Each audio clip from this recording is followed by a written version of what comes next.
Gordon Ramsay has seen it all. Rotten food, filthy kitchens, and delusional owners who think they're culinary geniuses. But out of hundreds of restaurants, some owners were so spectacularly awful that they became legendary for all the wrong reasons. These aren't just bad restaurateurs. These are the owners who made Gordon walk out, called him names, accused him of planting dead mice, and in one case, literally had mob connections. These are the Kitchen Nightmares owners who are so terrible, they're still talked about years later. You'll wonder how these people ever thought running a restaurant was a good idea. Let's dive into the chaos. Go f*** yourself. What? Beg your pardon? Ooh. Take it easy, killer. Relax. Go, dear. Oh, shit. Hey. How we doing, ladies? Meet Peter Pellegrino, the inaugural US Kitchen Nightmares owner, and quite possibly the most notorious for reasons that go way beyond bad pasta. Peter's Italian restaurant in Babylon, New York, was bleeding money faster than a mob hit, with Peter spending cash while the family business crumbled. The producers arranged for Peter to pick up Gordon from the metro station and take him to the restaurant. After making Gordon wait almost an hour, Peter finally rolled up in his fancy Mercedes, dressed to the nines. On the car ride over, Peter claimed that despite the problems at the restaurant, everything was fine while owing $80,000 and facing imminent closure. When they got to the restaurant, Peter introduced Gordon to his family, including his sister Tina and his father, who seemed impressed to meet this visitor from across the pond. When I first met him, I didn't know how to take him, but with this hair like that, I figured he was one of these crazy foreigners. Gordon soon discovered that Peter was spending money on expensive clothes and cars while staff paychecks were bouncing. In fact, instead of buying a much-needed new stove, Peter bought a designer suit instead. Trying to get through to Peter about how seriously he should take owning a restaurant, he put him to the test by having him cook some of the restaurant's dishes that day. It didn't go exactly as planned. I need chicken. What's that in front of your eyes? Oh, okay. Peter got a taste of his own medicine when he was forced to cook in a kitchen where almost everything was broken.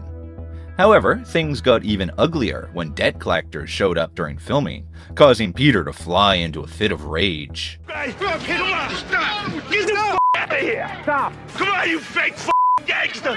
You f***ing blowjob! During the ensuing scuffle, Peter's father was accidentally knocked down by Peter himself. Hey, tough guy! Come on, you look at my father! You made a mistake! Come on! You made a mistake! The whole situation had escalated after Gordon had simply asked the debt collector to leave while they were filming. Get out of the way. Oh, wait a minute. I'm talking to them. Why don't you go? No, get out the way. I want to talk to you. I'm saying go away.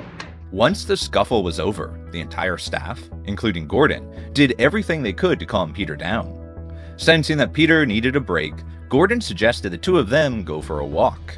Peter shared why he was so upset. Don't conduct that in my business. No, you're right. That's first of all. Second of all, I didn't like the way he spoke to you. He was disrespectful. Many fans noted that the first US episode of Kitchen Nightmares already introduced stereotypical Italian-American mannerisms, setting the tone for the entire series. Back at the restaurant, the whole staff prepared for the relaunch night. However, the evening service didn't go smoothly, partly because Peter was more concerned with himself than the customers.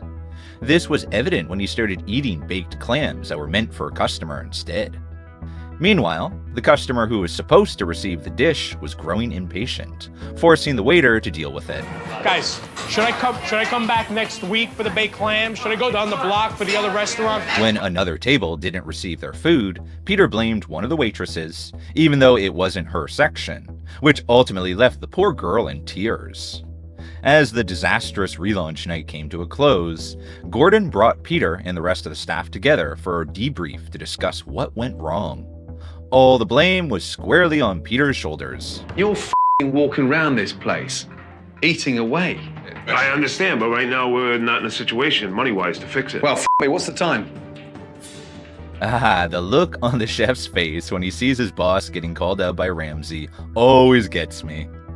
Although he was being stubborn, Peter eventually gave in, and even acknowledged that Gordon was right about what he was saying. He said to me everything all these people wanted to say to me.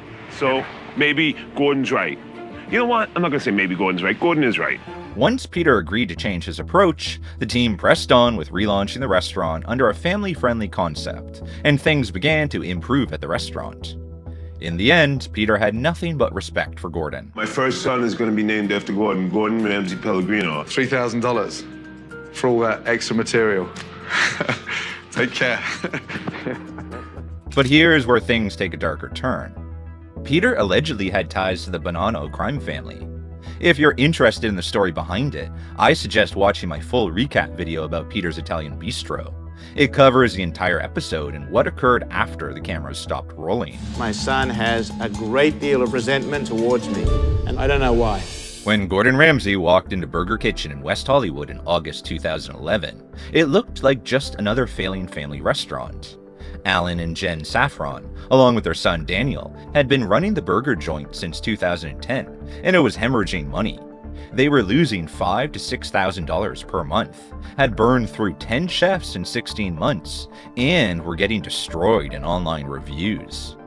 But this wouldn't be a typical Kitchen Nightmares episode. What Gordon was about to uncover would expose one of the most dysfunctional families in the show's history. Allan Saffron introduced himself as a 62-year-old meat sculptor who insisted on using expensive Australian Wagyu beef. His wife Jen, a 64-year-old woman from Poland, ran the front of house. Their son Daniel, in his early 20s, was supposedly the general manager and co-owner. But right away, something felt off. Daniel worked mostly night shifts, apparently to avoid his father during the day. When Gordon asked basic questions about the business, the family's answers were evasive, intense. The chef at the time was David Blaine. When Gordon asked about his name, David delivered the first memorable line of the episode. David, he was like, Chef David Blaine, like the magician. Too bad I can't disappear from here. Then, Gordon took his first bite, and it was a complete disaster. Cowboy with a very small hat. Next came the Australian meat pie, which Gordon immediately spat out. What a mess. I mean, that's disgusting. That Australian pie can fuck off back to Australia with pleasure. But the problems went deeper than just bad food. Allan was obsessed with his expensive Australian Wagyu beef, yet he was serving it as frozen patties. He couldn't even pronounce Wagyu correctly, despite claiming to be a meat expert. As Gordon observed the dinner service, the toxic family dynamics became impossible to ignore.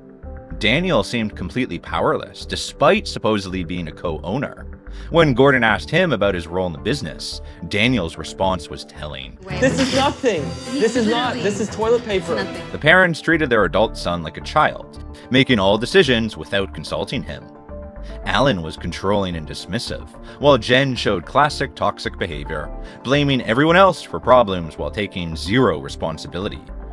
Chef David was clearly at his breaking point. He had legitimate culinary skills as a former head pastry chef at Peninsula Hotel, but was being forced to work with inferior ingredients while not even being paid. When Gordon asked about David's wages, Allan made one of the most insane statements in Kitchen Nightmares history. He has been working on the spirit of getting paid. That's right, Allan was basically admitting he wasn't paying his chef actual money, just the spirit of payment. David's frustration was building, and he would frequently mutter under his breath whenever Jen displayed erratic behavior. Been drinking again. Drinking again? Jen Saffron quickly became one of the most insufferable restaurant owners in Kitchen Nightmares history. She consistently blamed Chef David for every problem, while refusing to acknowledge any issues with the food or management. When Gordon prepared 2 burgers, one using David's fresh ingredients and one using Allan's frozen patties, and clearly preferred David's version, Jen threw an absolute tantrum and stormed out of the restaurant rather than accept the feedback. Her treatment of Daniel's girlfriend Wendy was particularly nasty. The family clearly resented Wendy's presence and influence over Daniel.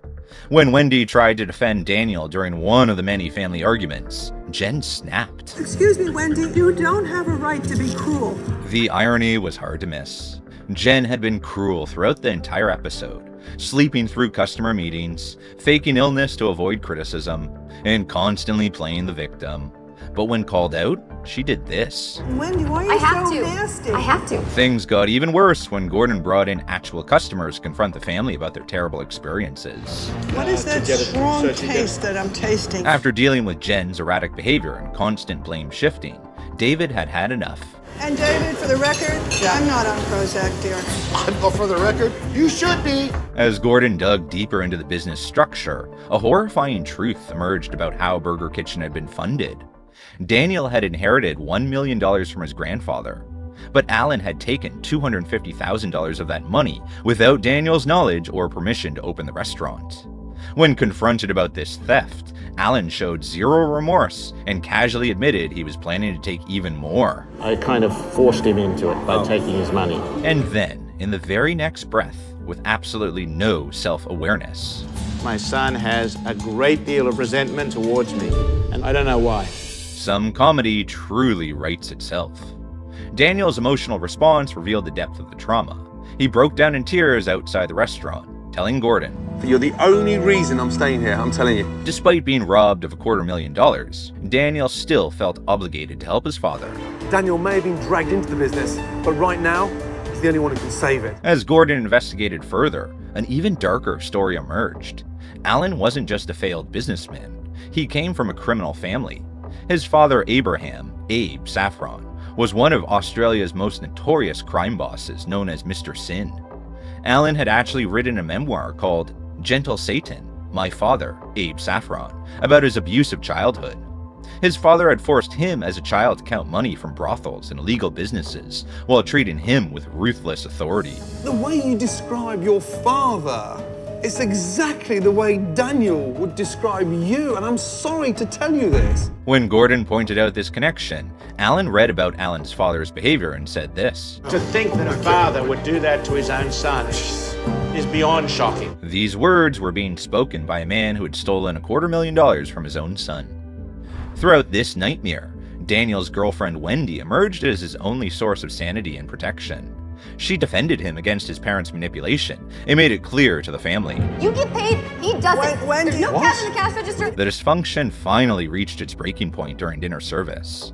Allan and Jen fired Chef David, making him the 11th chef to leave in just 16 months.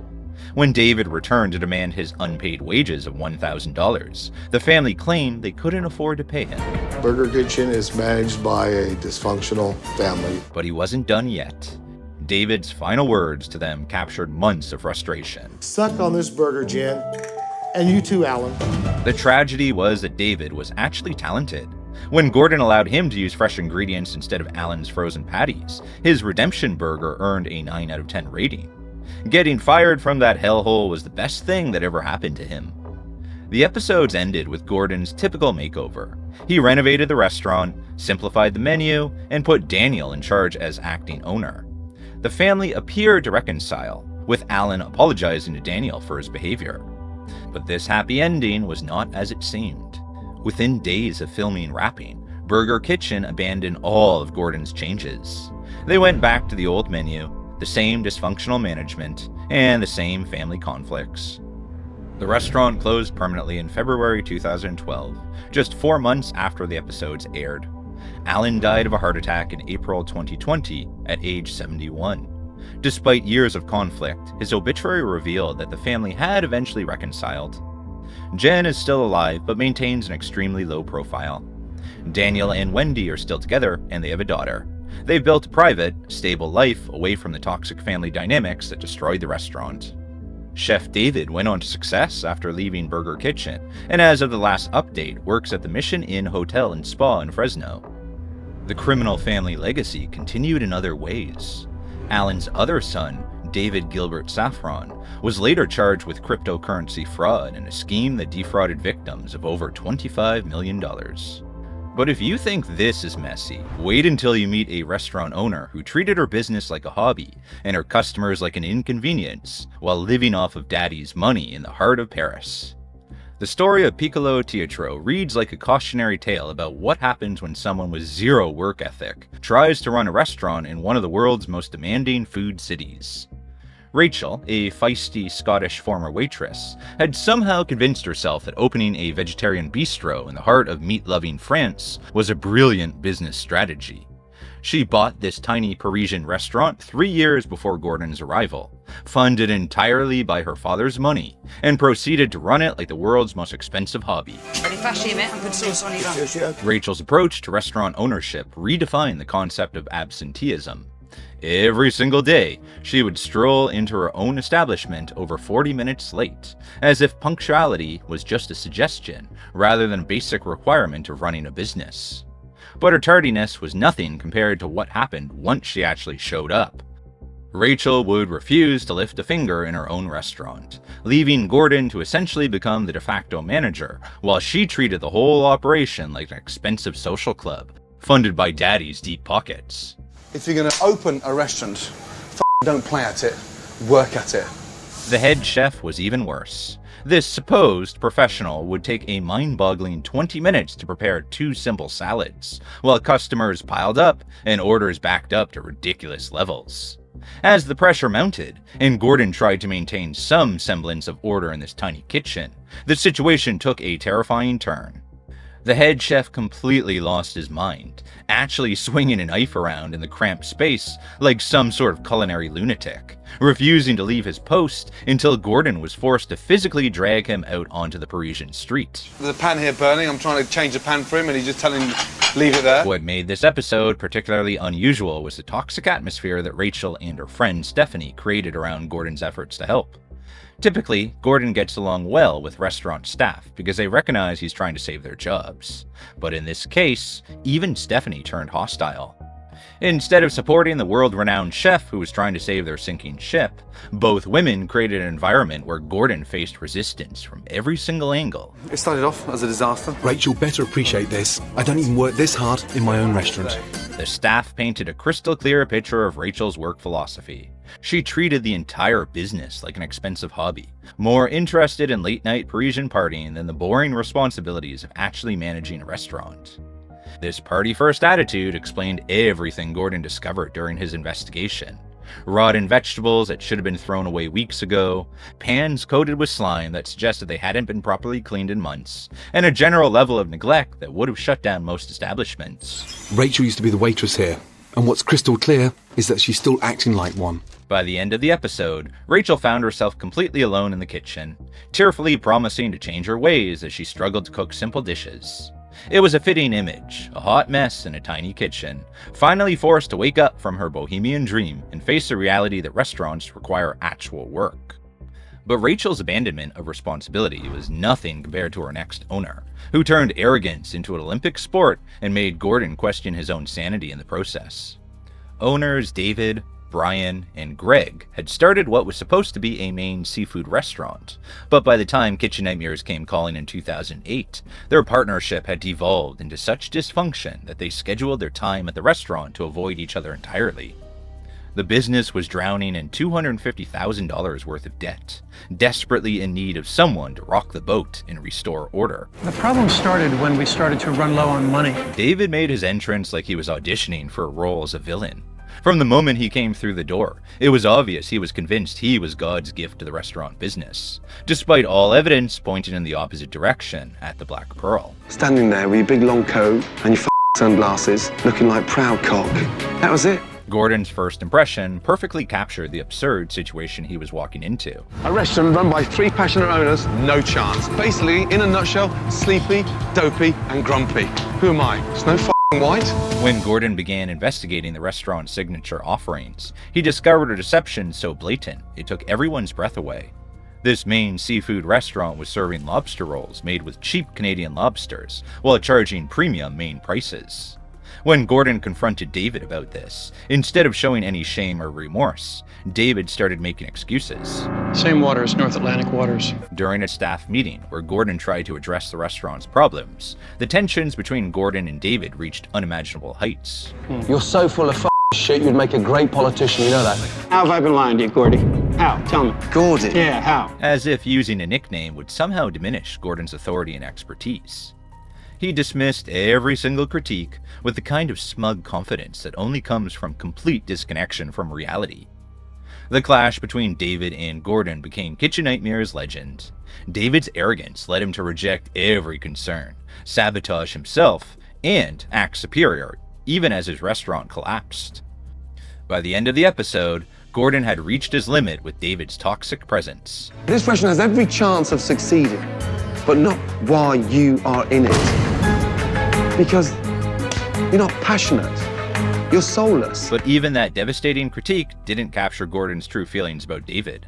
In a moment of pure exasperation, Gordon delivered what might be one of his most brutally honest assessments ever. I've never met an individual that's so full of shit in all my life. Coming from Gordon Ramsay, who had encountered hundreds of difficult restaurant owners by this point, that statement carried tremendous weight.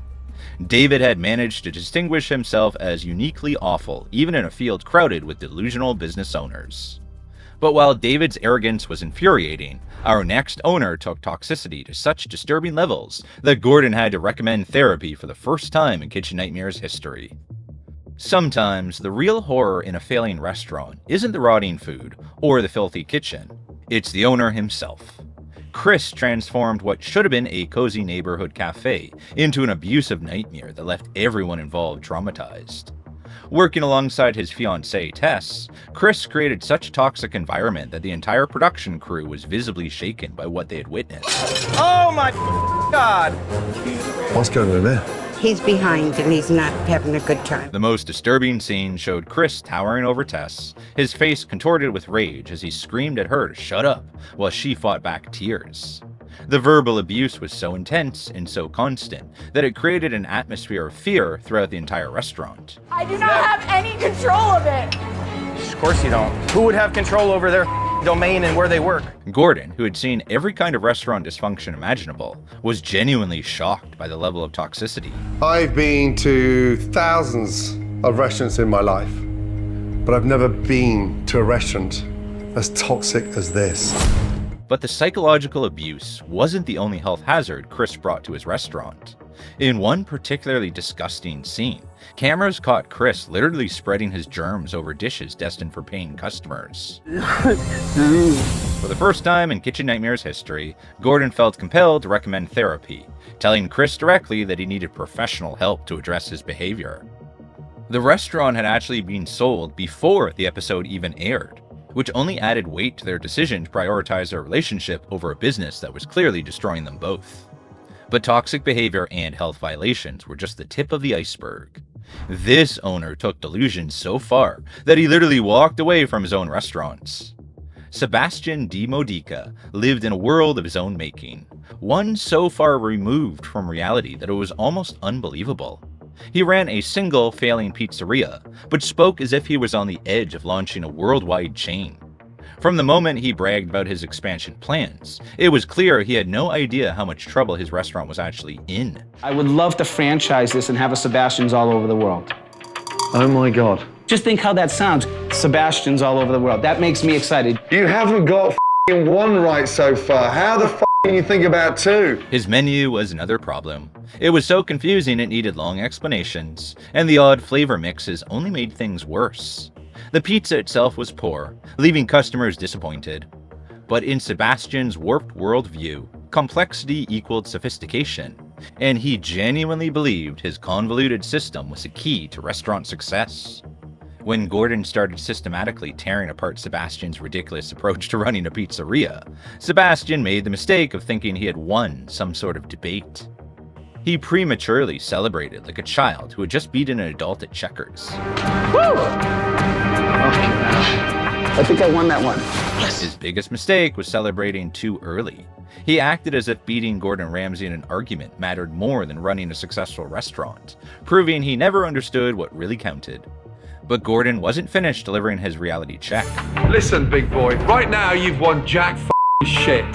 You've got the audacity to stand there talking to me about a franchise when we can't even get a pizza right. The explosion that followed was reality TV gold, and a perfect encapsulation of what happens when delusion finally crashes into reality. Sebastian couldn't handle the truth about his failures, so he did what children do when they don't get their way. He had a complete meltdown. He ripped off his chef coat and screamed at the top of his lungs. But Sebastian wasn't finished embarrassing himself on national television. The cameras followed him as he hunted Gordon down in the parking lot, where he proceeded to have what can only be described as a complete psychological breakdown. His parting shot was a desperate attempt to salvage his wounded ego. Your whole act is a joke, you're a phony. Sebastian never got his worldwide franchise empire, but he did earn a permanent spot in the Hall of Fame for delusional owners who mistake volume for victory and tantrums for business strategy. If denial had a poster child and conspiracy theories had a restaurant owner mascot, both positions would be filled by Shelly from Blackberries. This New Jersey soul food restaurant became the setting for one of the most bizarre episodes in Kitchen Nightmares history, where the owner's grip on reality was so tenuous that she made previous delusional owners look almost reasonable by comparison. I am so happy with the way the restaurant turned out. Shelly had somehow convinced herself that traditional Southern cooking methods were just suggestions rather than time-tested techniques. She decided to cook collard greens in a wok and bake cornbread in a pizza oven, creating dishes that bore no resemblance to the soul food she claimed to be serving. When Gordon questioned these bizarre cooking methods, instead of explaining her reasoning or showing any willingness to learn, Shelly became defensive. Watch me, chef! Watch me! But the real nightmare began when Gordon discovered a dead mouse by the restaurant's entrance, a health violation so serious it could have shut down the restaurant immediately. Any reasonable restaurant owner would have been mortified by this discovery, apologetic to customers, and grateful that Gordon had found the problem before a health inspector did. Instead, Shelly's much younger boyfriend, James, made an accusation so absurd it left everyone speechless. The mouse that you planted, I know. They told me. But it's okay. No, it's not okay. It's a show. This pushed Gordon to the edge of walking out, as anger and sheer disbelief washed over him at what he had just heard. I am not going to stand there and even attempt to take that crap from you. You can take your restaurant and stick it.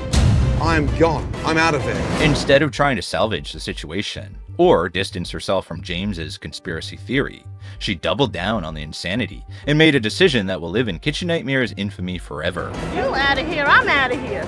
Shut it down. Let's go. It's over. Shelly shut down her own restaurant, siding with a wild conspiracy theory instead of accepting free help from Gordon Ramsay. Customers sat in confusion as she claimed he planted mice to make her look bad, a moment so absurd it became reality TV infamy. After witnessing Shelly shut down her own restaurant, Gordon was ready for chaos of a different kind. Chappy's in Nashville showed Southern comfort at its worst. Chef John Chappy drowned every dish in butter and cream, convinced excess fat was the secret to greatness. His cooking philosophy seemed to be that if a little fat was good, then a swimming pool of fat must be incredible. I think people in Nashville have a problem with New Orleans cuisine. When Gordon sat down to try Chappy's signature gumbo, what arrived at his table looked more like a science experiment than traditional Louisiana cuisine. The dish was so greasy and heavy, Gordon's reaction became one of the most quoted lines in Kitchen Nightmares history. It looks like Chappy took a crappie in my gumbo. But even faced with that brutal assessment, Chappy maintained his delusional confidence. He kept that fake smile plastered on his face and insisted everything was perfect while customers throughout the restaurant were sending back dishes in waves of disgust. I'm not going to say this in front of your staff. Go ahead. You're a joke. However, Chappy's delusion was so complete that even private criticism couldn't break through. Finally, Gordon delivered what might have been the most devastating professional assessment ever given to a chef. Because you have raised the bar so f***ing high that you've taught every chef in the world how not to cook. By the end of the episode, Chappy looked like a deflated balloon, finally beginning to understand that maybe drowning everything in butter wasn't the path to culinary fame after all. After dealing with Chappy's complete lack of skill, Gordon had already seen a kitchen spiral into chaos. But what came next was about someone who couldn't even recognize his own mistakes. Joe Nagy represented the dangerous combination of massive ego and zero actual skill. He had created an elaborate persona as a hunter, farmer, chef of Mill Street Bistro, bragging about his connections to culinary masters and his access to the freshest local ingredients. I am self-taught by old-school Europeans, master chefs that had a liking to me because of my passion. Gordon's investigation quickly revealed that Joe's entire image was built on lies. His freezer was stuffed with frozen ravioli and store-bought desserts, while he bragged about serving fresh local elk and organic vegetables. I have staff here that'll take care of that. You don't hand me raw food in my dining room. The man who claimed to be a master of fresh ingredients was offended by the sight of actual raw vegetables. When Gordon pressed him about his terrible elk preparation, Joe defended it with the confidence of someone completely detached from reality. That's aged elk. Elk is going to have a bite. It's going to have a chew. It's characteristic of it. It's never going to change. That is a tender piece of elk. As tensions escalated and Gordon continued to expose Joe's incompetence, Joe completely lost control. I'm asking for help. Then wake up! You wake up! Idiot! Fucking come in here and help me instead of running your jaw! Chef Ramsay was having none of it. Let me tell you something. You're not a chef. Stop pretending to be one. The aftermath revealed just how difficult Joe was to work with. He actually sued Gordon's production company and received £900 in compensation, proving that his combative attitude extended far beyond the restaurant episode. Yeah, and take that shit with you. That's right, we're stopping an El Quesadilla. Breaking news in Mexico. Get out! However, across the Atlantic, the next kitchen was pure chaos. Tempers high, rules ignored, and disaster waiting. Crossing the pond to Britain brought us Mick, an aging ex-boxer who had somehow convinced himself he could run a rural bistro, despite having absolutely no idea how to cook. The Dovecote Bistro became the setting for some of the most surreal food disasters in Kitchen Nightmares history. In one scene that perfectly encapsulated the restaurant's problems, Gordon was served duck à l'orange that glowed so bright it could have been used as a lighthouse beacon. The orange sauce was so unnaturally fluorescent, it looked like it belonged in a science lab rather than on a dinner plate. What is that sauce? I think maybe it's the orange squash he uses. When Gordon investigated, he discovered that Mick had made the orange sauce using fizzy orange drink instead of actual oranges, a substitution so absurd it defied all culinary logic. And when Chef Ramsay asked about the local lamb, hoping for some sign of quality ingredients, Mick's wife delivered another devastating revelation. They're bought in, they're vacuum packed, the lamb shanks, and they've actually got a life shelf of about a year and they don't have to be kept refrigerated. Holy f***. The idea of serving year-old, unrefrigerated lamb to customers was so horrifying, it left Gordon speechless. But the real show was Mick's performance during actual service. When faced with just a few lunch orders, this supposed restaurant owner was so completely overwhelmed that he made a decision that will live in restaurant infamy forever. He simply walked out of his own kitchen, leaving his wife and daughter to deal with increasingly angry customers while he disappeared entirely. And by the time Gordon finished his evaluation, he had effectively fired Mick from his own restaurant, installing the daughter as head chef just to save the relaunch from complete disaster. While this kitchen tested Gordon's patience, the next one was a storm waiting to break. What was about to unfold would challenge every rule of service and push even a seasoned chef to his limits. This legendary duo made Kitchen Nightmares history by becoming the first and only owners that Gordon Ramsay completely walked away from. The episode first aired on May 10th, 2013, and centered on Gordon Ramsay attempting to help Amy and Samy Bouzaglo, owners of Amy's Baking Company in Scottsdale, Arizona. But this wouldn't be a typical Kitchen Nightmares episode. What Gordon was about to discover would expose two of the most delusional restaurant owners in television history. Amy and Samy had opened their restaurant in 2006 after Samy invested over $1 million in Amy's dream of running a bakery and bistro. What they created was pure nightmare fuel wrapped in pastel colors and false smiles. These reviewers and these bloggers decided to make up lies and say that they ate the food and it was disgusting. From the moment Gordon walked into Amy's Baking Company, he could sense something was seriously wrong. Customers were sitting at tables for hours without receiving their food, yet Amy and Samy insisted everything was running perfectly. The couple's delusion ran so deep that they genuinely believed their customers were the problem, not them.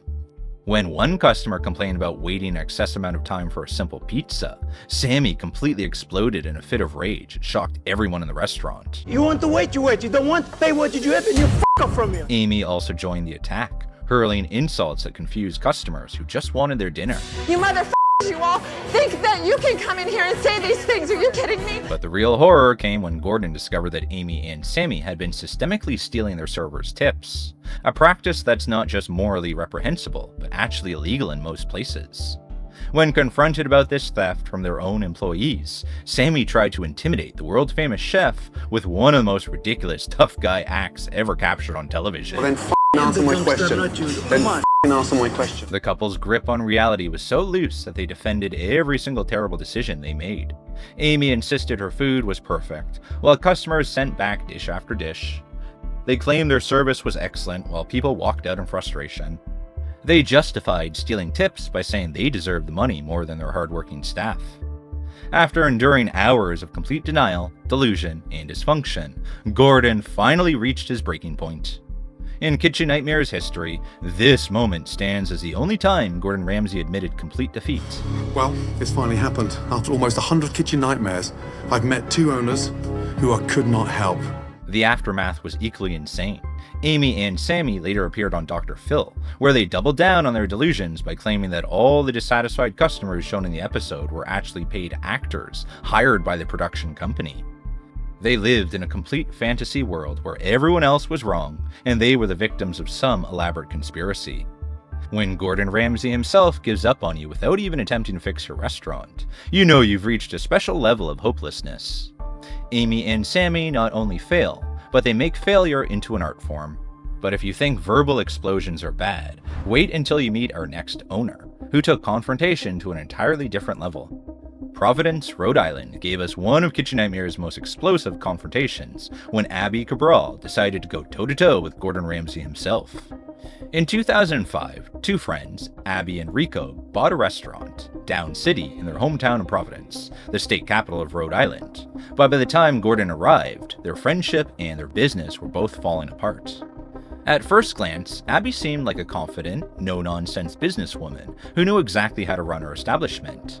She carried herself with a kind of swagger that suggested she had everything under control. I was putting 100% of my faith in Abby, but at this point, it's not going well. But that confidence quickly turned into pure stubbornness when Gordon started examining her so-called comfort food menu and the restaurant's obvious problems. The trouble began almost immediately when Gordon asked Abby to honestly evaluate her restaurant. Instead of showing any humility or willingness to learn, she immediately rated Down City a perfect 10 out of 10 and refused to hear a single criticism about her dishes, her service, or her management style. This wasn't confidence, this was a complete delusion dressed up as business acumen. I think you're one of those customers that I would fire immediately. Yeah. You fire customers? I have. That's how Abby responded when Gordon suggested that customers might have legitimate complaints. She actually believed that firing customers was a reasonable business strategy. When Gordon pointed out the obvious flaws in this logic and pressed her about the restaurant's serious problems, Abby's response was to shut down completely. Stop being in denial! But instead of listening, Abby threw the responsibility right back at him. I don't know what to say. Fix it. You fix it. That's why you're here. Oh, come on, Abby. This was the moment when Gordon realized he wasn't dealing with someone who wanted help. He was dealing with someone who expected miracles without putting in any effort. When Ramsay continued pressing about the lack of proper head chef and other fundamental problems, Abby finally snapped and crossed a line that very few people have dared to cross. You're being a f***ing asshole. She called this right to Gordon's face. The restaurant went dead silent as everyone realized what had just happened. Gordon's response was swift, savage, and absolutely unforgettable.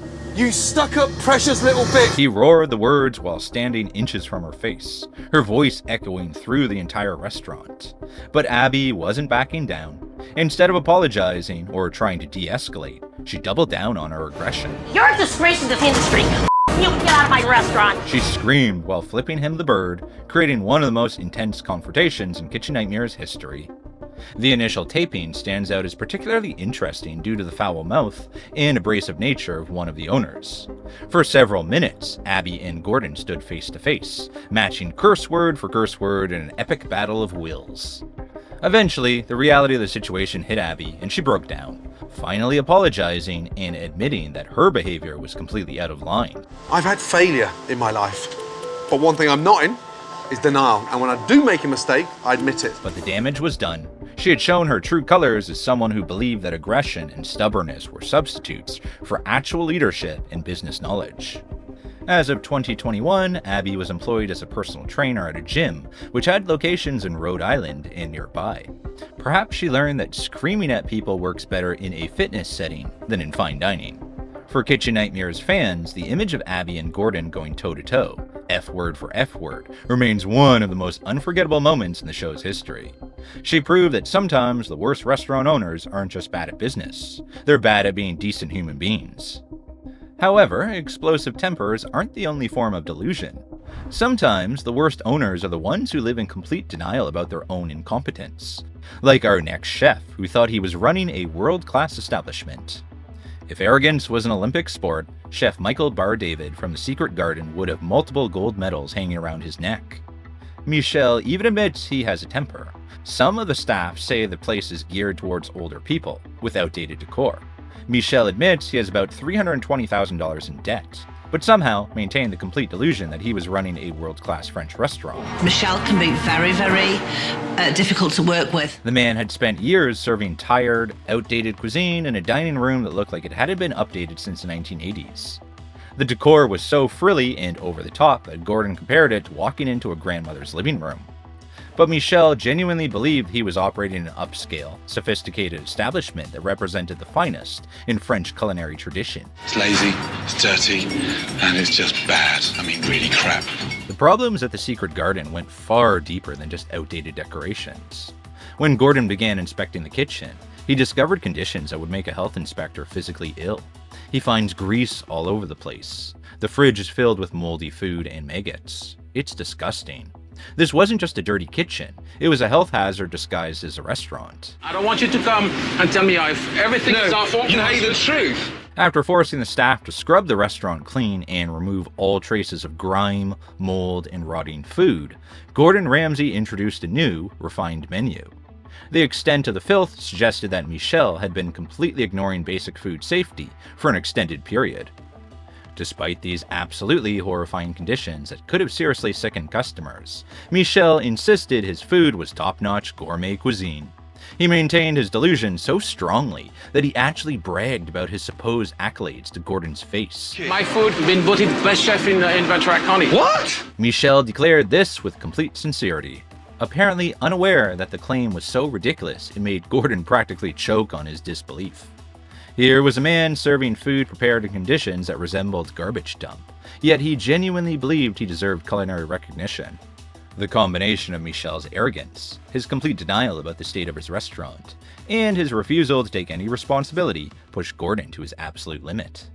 Faced bright red with fury, Gordon stripped off his chef jacket and unleashed one of the most savage verbal beatdowns in Kitchen Nightmares history. You run a shithole of a kitchen, yourself! But Michel wasn't backing down. Instead of showing any humility or acknowledgement of his failures, he started screaming right back at Gordon in a display of wounded pride. You can get out. Yourself. You can get out. It's my f***ing kitchen. The peak moment of their confrontation came when Gordon delivered one of his most brutal and memorable insults. Yeah, is it? Where's your f***ing kitchen and cleaner, you lazy c***? No! The two men were standing forehead to forehead, veins bulging, ready to come to physical blows right there in the middle of the moldy, maggot-infested kitchen. This was a clash between someone living in complete fantasy and someone confronting him with harsh reality. Within months, Michel Bar-David had reverted to his old menu. Even after Gordon's intervention and the restaurant's brief success, Michel couldn't maintain the changes because he never truly accepted that he was the problem.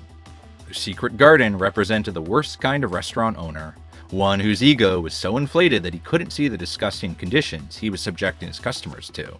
Michel didn't just fail as a chef, he failed as a human being responsible for other people's health and safety. Speaking of dangerous conditions, our next owner created her own special brand of chaos by trying to run an Italian restaurant without any actual Italian cooking skills. Julie from Manja Manja provided that delusion comes in many forms. Sometimes it's as simple as thinking you can create authentic Italian cuisine using a microwave and a drive-through window. Manja Manja means eat in Italian. But under Julie's leadership, it was more like microwave with a side of complete dysfunction. Just do whatever you guys want to do. How's that? Julie's first mistake was thinking she could transform a former fast food location into an authentic Italian restaurant. She bought the building complete with its drive-through window, and somehow convinced herself that serving spaghetti and meatballs through a car window was a brilliant business concept. But the drive-through wasn't even Julie's worst decision. The restaurant had no actual stove for cooking. Everything was prepared using microwaves and heating elements that belonged in a convenience store, not a restaurant claiming to serve fresh Italian cuisine. Julie had essentially created a fast food operation, masquerading as a sit-down Italian eatery. The king of the world attitude that Julie has causes a lot of problems. The kitchen staff consisted entirely of young, inexperienced workers who had never been properly trained in food preparation, let alone Italian cooking techniques. These were essentially teenagers heating up pre-made food and hoping for the best. Julie had convinced herself that that was an acceptable way to run a restaurant. The most shocking revelation came when it was discovered that the head chef Trevor had been using methamphetamine during service. This meant that someone who was high on illegal drugs was responsible for preparing food for customers. Julie's complete lack of oversight had created a situation where bad things were happening in her kitchen, while she remained oblivious. Where does that come from, that attitude? Because he thinks he's a god. The staff walked on eggshells around Julie because of her explosive temper and tendency to blame everyone except herself when things went wrong. She was quick to blame her young, inexperienced staff for problems that were entirely the result of her own poor decisions and lack of leadership. Instead of taking responsibility for the chaos she had created, she bullied the people who were trying their best in an impossible situation. When Gordon tasted her signature chicken Alfredo, the results spoke for themselves. Wow, that looks like a pile of defrosted snow with bear shit sprinkled all over it. The dish was gray, rubbery, and completely inedible. Exactly what you'd expect from someone trying to serve Italian food using microwave ovens and no actual cooking skills. By the end of the episode, Julie was finally forced to confront reality. She admitted that fresh might actually be better than fresh frozen, a statement so obvious and ridiculous that it became a running joke among Kitchen Nightmares fans. The fact that she needed Gordon Ramsay to explain that fresh ingredients are superior to frozen ones revealed just how little she understood about basic food preparation. If they knew it was frozen, do you think they'd order it? Does it say fresh on the menu? Yes. Yeah. Oh, okay. Big bold Well, letters. Then that's a mistake. You don't know. But individual delusion pales as nothing, as her next restaurant proved when personal drama became more important than serving customers. Fiesta Sunrise gave us a fiesta of failures, courtesy of one of the most dysfunctional families in Kitchen Nightmares history. Vic was a stepfather who had convinced his stepdaughter Patty to invest her money in opening a Mexican restaurant. But what they created was a toxic family battleground where personal grudges mattered more than customer service or food safety. We have to discuss the problem. Vic liked to present himself as an experienced chef and businessman, but the reality was that he was running one of the most horrifying kitchens Gordon had ever encountered. The restaurant was drowning in debt, the family was constantly fighting, and the food being served customers was literally dangerous to eat. The kitchen conditions were absolutely appalling. When Gordon began his inspection, he discovered food that had been sitting around for days, covered in mold and completely inedible. In one particularly stomach-turning moment, Gordon held up a pan of what was supposed to be enchiladas, covered in fuzzy green mold, and asked when it had been prepared. Vic, displaying the kind of confident ignorance that defined his entire approach to restaurant management, made a guess that showed just how disconnected he was from his own kitchen. Yesterday. Off, Vic. A line cook then revealed the truth. The moldy enchiladas were from the previous Friday, nearly a week old and completely unsafe for human consumption. This was a serious health hazard that could have hospitalized customers. But the moldy enchiladas weren't even the worst discovery in Vic's kitchen of horrors. When Gordon found a tray of ground beef, the sight was so disgusting that it sent him into one of his most memorable rants. Half of it's fat, you idiot! It's fatter than you! The meat was covered in thick orange fat that looked more like toxic waste than anything fit for human consumption. Vic had been serving this revolting mixture to customers while maintaining that his food was perfectly fine. The absolute low point came when Gordon discovered a massive pot of refried beans that had been sitting in the kitchen for an unknown amount of time. The beans were fermenting and rancid, creating one of the most nauseating sights in Kitchen Nightmares history. Gordon was so horrified by what he found that he took the unprecedented step of stopping service in the middle of dinner rush. He marched that pot of rotting beans straight in the dining room and made an announcement that shocked everyone present. Ladies and gentlemen, I'm so sorry, but we're stopping service. Everything you've had to drink, eat so far is all on the house. If you'd just seen where it's come from, like I have, you wouldn't be eating it. Very sorry. But Vic's problems extended far beyond his inability to maintain basic food safety standards. The family dynamics were so toxic that they regularly erupted into screaming matches that disrupted service and traumatized both staff and customers. The worst incident occurred when Vic got into a heated argument with his son-in-law, Don, about money and responsibility. Vic accused Don of being unemployed and not contributing to the family, which triggered an explosive response. I pay my bills, pal. I pay my bills. And in fact, I pay your bills too. Don then completely lost control and flipped over a table in the middle of the restaurant, requiring Gordon's physical intervention to prevent the situation from escalating into an all-out brawl. Customers watched in horror as his family destroyed their own business right in front of them. Gordon's final assessment of Vic was brutal, but entirely accurate. I wouldn't trust you running a bar, let alone a f***ing restaurant. Vic had managed to fail at every possible level: food safety, family relationships, business management, and basic human decency. He had turned what should have been a celebration of Mexican culture and cuisine into a nightmare of dysfunction and potential food poisoning. Fiesta Sunrise closed shortly after filming, but not before giving viewers perhaps the grossest kitchen and most dysfunctional family dynamics in the show's entire run. Vic proved that some people can turn even the simplest concepts into complete disasters through sheer incompetence in family drama. While family dysfunction is destructive, sometimes the most toxic element in a restaurant is simply one person's relentless negativity, as our next owner demonstrated. If Bitter Retiree Ruins Everyone's Day were a television show, Adele from Flamingos would be the star of every single episode. She co-owned this kitschy restaurant with her husband Bill, but while he focused on the cooking, Adele specialized in draining the life and enthusiasm out of everyone around her with her relentless, soul-crushing negativity. Staff members describe Adele as miserable and even borderline abusive. Working at Flamingos meant enduring constant criticism, complaints, and put-downs from an owner who seemed to take personal pleasure in making other people feel terrible about themselves and their work. I can't think of anyone else that could help us but Gordon Ramsay. The toxic atmosphere Adele created came to a head during a staff meeting when a young waitress bravely tried to address how the constant negativity was affecting everyone's ability to do their jobs effectively.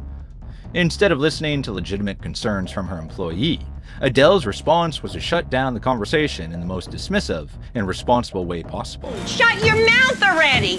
This moment perfectly captured Adele's management philosophy. Anyone who didn't want to be miserable was the problem, not her attitude. When Gordon revealed the makeover, the restaurant, now called The Junction, looked bright and modern, and everyone loved it. Everyone except Adele, who stood with crossed arms and a stormy face, hating what others admired. I don't like it. I don't like it. I hate blue. She declared with a flat, emotionless delivery that sucked all the joy out of the moment. I hate it. How can you be positive about something you hate? Ugly. I want to throw up. I hate it. Hate. Her reaction was so over-the-top negative that it became almost comical, except for the fact that she was seriously damaging her own business with this attitude. During the relaunched dinner service, instead of supporting her restaurant and helping ensure the evening's success, Adele actually sabotaged her own establishment by approaching customers to complain about the improvements. It's too bright. I don't like it. She whispered to guests, rolling her eyes and bad-mouthing the makeover that was supposed to save her business. She was encouraging customers to hate the restaurant she owned. The irony wasn't lost on anyone present. She was wearing a blue shirt while complaining about blue being used in a restaurant's decor. The most telling detail about Adele's character came in the episode's epilogue. Within just 1 week of Gordon leaving, she had completely undone all the positive changes and reverted to the old menu, old attitude, and old failures.